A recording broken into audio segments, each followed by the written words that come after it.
Hey guys, how's it going? How to upload files on cpanel.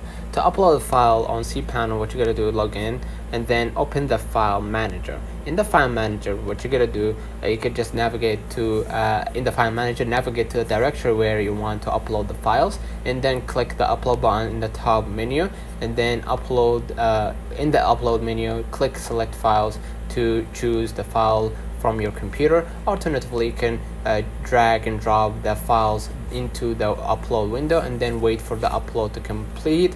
And then once the upload is complete, check the directory to ensure the files are there. Your files should now be successfully uploaded to your cpanel account.